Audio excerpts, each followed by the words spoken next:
We have a date! SpaceX announcing a possible launch date for the second Starship flight. FAA gives an update on the SpaceX investigation. Starship Human Landing System story gets even weirder. Rocket Lab Neutron update, and Astra Space is having a hard time. Welcome to What About It? Let's dive right in. Starship updates. Can you feel the emotion? Everyone is getting excited for the second Starship launch that's just around the corner. More on that later. Meanwhile, SpaceX workers are making sure that it will go as smoothly as possible. This episode is filled to the brim with information, so let's get started. As becomes a tradition here at Why, our adventure starts here at the launch site. Amidst the vibrant hum of machinery and the incredible dedication of SpaceX engineers and workers, preparations for the second orbital flight attempt are in full swing. Anticipation hangs in the air, hinting that the monumental event is just around the corner. Following the previous flight, the launch table's main access hatch wasn't really what you would call accessible. As workers needed to get inside at some point, it was decided just to cut out a second entrance above one of the launch mount's legs. Recently, new plates were welded on the sides of this improvised door. This modification suggests that soon the entire leg will receive its shield just like the other ones. Additionally, to ensure the workers' safety, white ventilation hoses were attached to this entrance.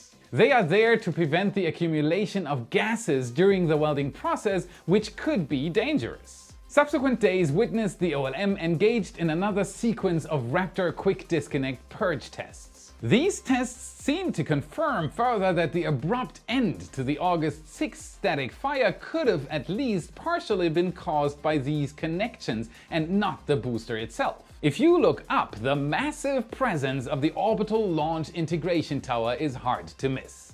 The SpaceX crew is leaving no stone unturned here either. For example, look at this. We captured the Mechazilla arms getting a makeover, a sleek black paint finish. That must be a fun job. Just imagine being so close to the chopsticks that lift the most powerful rocket to ever exist. Simply amazing. Next up, we have the ship quick disconnect arm. It's used to fuel and power the upper stage of the rocket. Additionally, during a launch, it should swing back just seconds before being engulfed in fire produced by 33 Raptors. Previously, the panel at the end of the arm itself has always been exposed to the elements. Take a look at this picture. Do you see anything changed here? Exactly! Where did all the connections go? Don't worry, they are just hidden. Looks like either the panel being exposed all the time was a problem, or the first orbital flight showed that debris can get inside the QD. Either way, a special automatic door was installed to protect the panel when not in use. From the looks of it, just a couple of small tweaks like adding remaining shielding or finishing the water system are all that is missing before the launch complex will be ready. Personally, I feel like the second launch will be even more exciting than the first one. What do you think? Leave your thoughts in the comments. Even though a lot of work is being done at the launch site, the real beehive of activity this time is the build site. The first thing that should catch your attention here is, of course, the high bay, the birthplace of ships. Peering inside, a duo of prototypes stands tall. To your left is Ship 30 and its counterpart Ship 29 holds the fort on the right. Cute little absolutely giant rockets. The prototype on the left is rapidly taking shape. Remarkably, its nose cone was moved here less than a month ago, precisely on July 21st. And yet, as of now, the prototype boasts a near complete hull with all its segments welded together except for the aft section, which should join soon. Although it still awaits the addition of flaps and most likely is missing all the electrical wiring, the pace is still impressive to say the least. On the other hand, Ship 29 has been developing at a bit slower tempo. Its main segments have been finished for a while, and all that remains is the integration of the aft flaps, a task soon to be accomplished. In a surprising twist, on August 15th, Ship 29 left the high bay. While we optimistically anticipated its move to the rocket garden or even Massey's testing site, it was merely repositioned and returned indoors. This relocation was needed to allow for the aft flaps integration, confirmed by the fact that sometime later one such piece was moved to the bay. This brief peek out of the building proved to be a photographer's delight, with us getting the chance to capture some exceptional shots. A glance at the images reveals the pristine state of the heat tiles, well, except for a few under the forward flaps. However, such minor damages are easily repaired. A closer inspection of Ship 29's nose cone unveils antennas meant for relaying telemetry to tracking stations. However, its successor, Ship 30, intriguingly lacks these features. Either SpaceX plans to integrate them later, or they change the location of this antenna, or they won't need them anymore. We'll have to wait and see. Another focal point was the reinforced payload bay door, which, following integrity issues with both Ship 24 and 25, has been reinforced to ensure it won't crumble during the launch. To validate the door's strength without actually yeeting a Starship into space, SpaceX has created the S-24.2 prototype. This model has repeatedly oscillated between the high bay and the ring yard to later disappear in the mid bay. Finally, it was spotted once again at the ring yard on August 15th, suggesting it might be waiting to be transported for rigorous testing at Massey's. Kicking the can all over the place. Peering right next to the high bay, the enormous mega bay is hard to miss. Currently, it houses two notable prototypes. Super Heavy Booster 12 still remains in two pieces, while Booster 9, which had been recently relocated from the launch pad, resides there too. And if you've tuned into our updates at least once over the last 3 months, you definitely know that Booster 9 is slated as the next orbital prototype booster. The booster's return to Mega Bay had a specific purpose: the incorporation of the hot staging hardware. As of the recording of this video, we haven't witnessed any groundbreaking developments on this prototype. However, the previously spotted hot staging ring from July has made a reappearance, fueling speculation that it's the real flight hardware just waiting for installation. Yet, a booster without a ship wouldn't be of much use. That's why the rocket garden houses the prototype that will be mated with this booster, mighty Ship 25.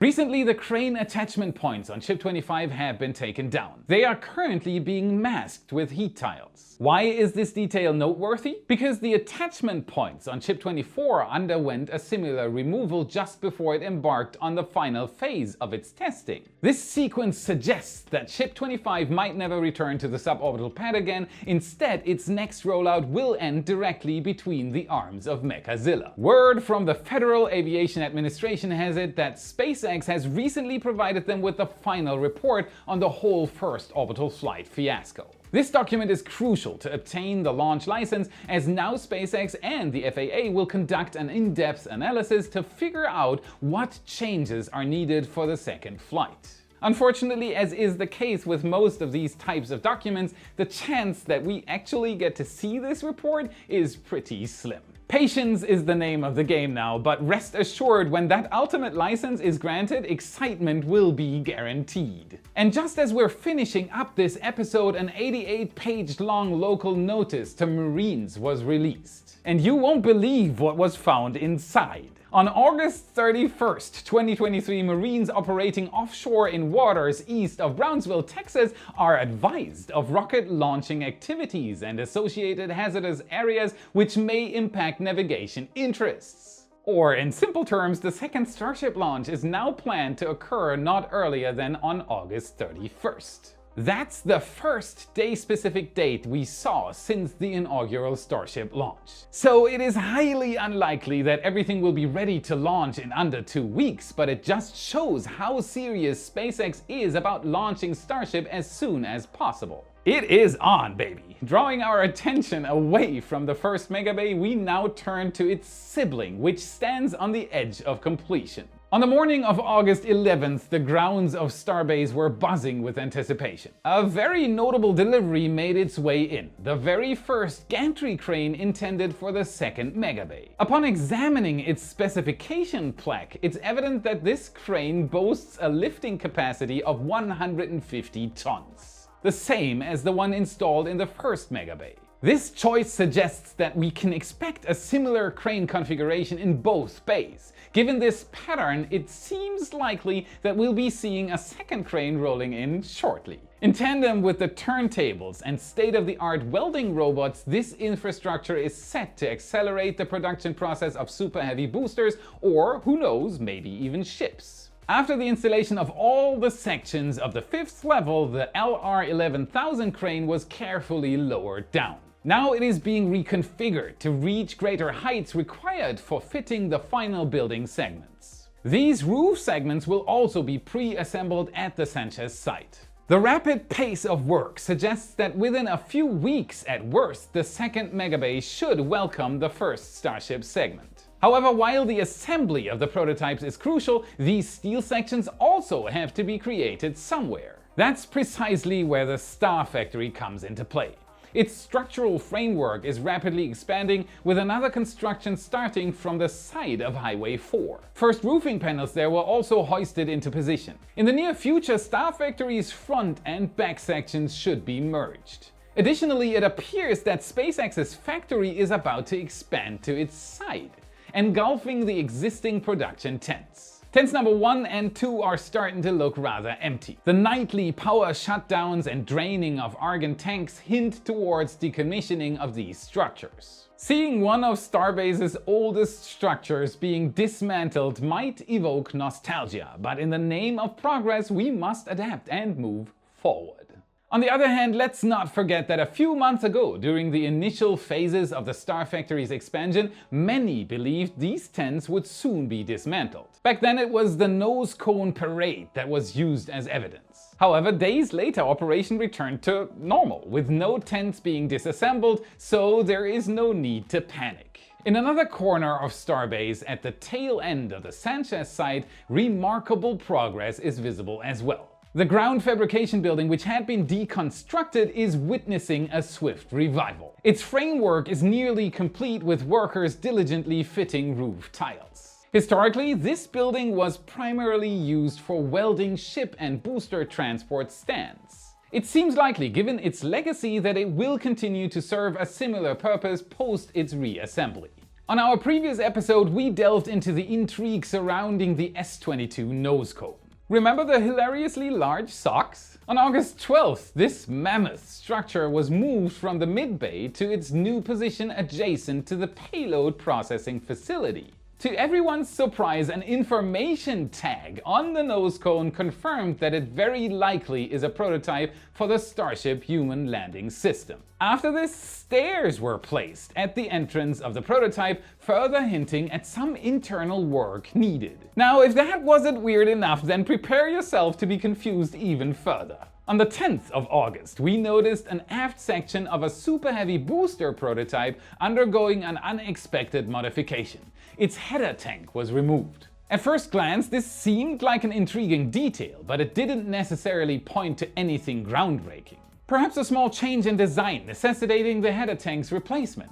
However, the plot thickened on August 15th when the same header tank was transported from the construction site to be positioned next to the HLS prototype. Like what exactly? And the real head scratcher? Printed on the tank were the words, "Property of crew Starship, not scrap." If you didn't believe that SpaceX is working on a crude mock-up, now it's almost irrefutable. Starship HLS is coming.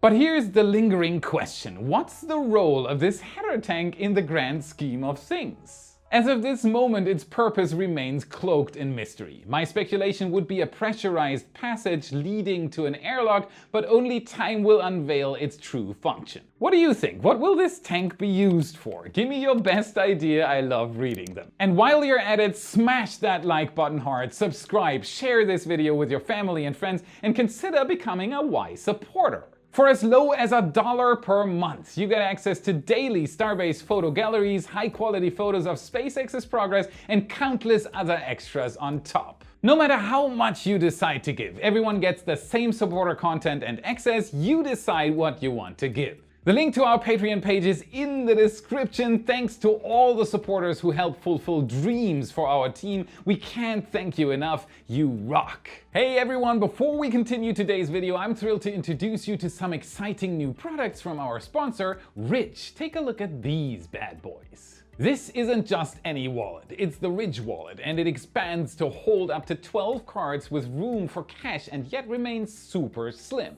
They started sponsoring Y around 3 years ago. In fact, this is the wallet that I got back then. Available in over 30 plus styles, including carbon fiber and burnt titanium, it's got RFID blocking materials to keep your info safe from digital thieves. You might be wondering what's this. This is Ridge's key case, holding up to 6 keys, all without that annoying jingle. Oh, and a pro tip, if you get the wallet and the case together, you can save up to 30%. And there is more. Ridge has even introduced removable AirTag attachments, so you won't ever lose your wallet again. Take advantage of my link to enjoy a 10% discount on your order and secure an entry for a chance to win a Hennessy Ford Bronco or $75,000 until September 30th. They present a 99-day test drive offer plus return the wallet for a complete refund when unhappy. Furthermore, every wallet boasts a lifetime warranty due to its enduring design. Head to ridge.com/Felix and use the code Felix to get a 10% discount. Slowly transitioning into the third quarter of the year, many corporations unveil their second quarter earnings reports. And while I know this sounds so boring, they also often release a bunch of exciting information about their future projects. Rocket Lab is among those making headlines, having invested significant effort in recent months into their Electron booster recovery and, juicy detail incoming, the development of Neutron. Let's talk about Electron first. If you cast your mind back to June, Rocket Lab launched a mission aptly named Baby Come Back. Its primary objective? To send 7 payloads into orbit. This part of the mission was accomplished seamlessly. Yet there was an intriguing secondary target: to experiment with new recovery techniques and waterproofing measures that would, in the future, allow for the reuse of boosters. Baby Come Back. You might wonder, waterproofing? Wasn't there chatter about capturing the booster mid-air with a helicopter? You have an excellent memory. Plans have changed though. The idea was simple. A highly skilled pilot would latch a special hook onto Electron's parachute mid-air and guide it safely to land. Simple, right? However, after 2 trials, while the technique showed potential, concerns arose about the risk posed to the pilot due to weight distribution during the capture. As a result, Peter Beck's team pivoted to a maritime recovery approach. After Electron's soft water landing during the recent mission, a retrieval ship secured it and raced back to shore to prevent prolonged saltwater exposure. According to Rocket Lab, this operation was a success, with the booster's descent ending a mere 400 meters or 0.25 miles from its forecasted splashdown zone. This successful recovery paves the way for the possible reuse of a Rutherford engine by the end of this year as a first step. The last time we mentioned Rocket Lab, I was wondering when they would attempt the first reflight of a fished-out booster. This was also revealed in the earnings call, so officially, and also quite ambitiously, they will attempt to refly an Electron in 2024. If successful, Rocket Lab would become the second company in the US that owns a reusable orbital rocket. In the meantime, Peter Beck's company made sure that we won't be bored waiting for reuse. After an initial delay at the beginning of August due to sensor discrepancies, they are gearing up for another mission named We Love the Nightlife. This mission for Astra Space will deploy their state-of-the-art third-generation SAR satellite named Acadia. Do you know what SAR stands for? SAR, or Synthetic Aperture Radar, is a technological marvel. It sends out radar signals, bouncing them off our planet and collecting the returning ones from various angles. Then, after combining all these waves, it's possible to produce high-resolution imagery unhindered by factors like light levels or weather. It works where a conventional camera doesn't. The latest generation satellite promises a resolution of 0.3 meters or 11.8 inches per pixel, ensuring crisp, detailed imagery. Rocket Lab has scheduled this launch between 11:30 p.m. and 3:30 a.m. UTC on August 23rd. Now here comes the big one. We gained insights about Neutron's evolution, Rocket Lab's answer to SpaceX's Falcon 9. There have been subtle design tweaks. The steering fins were repositioned higher and the payload fairing named Hungry Hippo has been streamlined from a 4-part mechanism to just 2. Taking a leaf from SpaceX's book, it now boasts landing legs optimized for remote drone ship touchdowns. While most visuals provided were artists' renders, Rocket Lab did showcase their second stage carbon composite qualification tank to confirm the pace of Neutron's progress. Can you see the hidden Easter egg in this picture? If so, leave a comment. Furthermore, Rocket Lab is already fabricating components for the Neutron's most important part, the Archimedes engine, with first tests scheduled to occur before the end of this year. However, where Rocket Lab is surging ahead, the narrative seems bleak for another company, Astra Space. Many might recall the famous Astra slide during the Rocket 3 launch. Of their 7 attempts, only 2 reached orbit, stirring skepticism among investors about Astra's reliability. Things haven't really gotten better since. On August 4th, Astra announced layoffs, letting go of a quarter of its workers, approximately 70 people. While previously showing off their assembly line for the forthcoming Rocket 4, a beefed-up successor to Rocket 3 designed for heavier payloads, recent news suggests no launches this year, with even 2024 remaining uncertain. Instead, Astra is pivoting towards electric propulsion systems, producing small electric thrusters for satellites ideal for maneuvers such as orbit raising, deorbiting, or avoidance maneuvers. They state to have delivered 4 such engines to clients in the past 3 months. However, their financial forecast is still stormy, with expected cash reserves going down to a mere $15 to $20 million by September and a second quarter deficit of $14 million. Astra's ability to survive 2024 is questionable, assuming that the company won't go bankrupt before the end of 2023. You know what they say, space is hard, but the small satellite market can be especially brutal. Fingers crossed for Astra, let's hope they stay in business to bring us Rocket 4. That's it for today. Remember to smash that like button, subscribe for more awesome content. This is what fuels the algorithm and helps us immensely. Check out our epic shirts in your favorite Space Nerd store. A link is in the description. And if you want to get even smarter about space and rockets, watch this video next to continue your journey. Thank you very much for watching, and I'll see you again in the next episode. They are there. Absolutely. Cute. Cute. Exactly. Oh yes, exactly.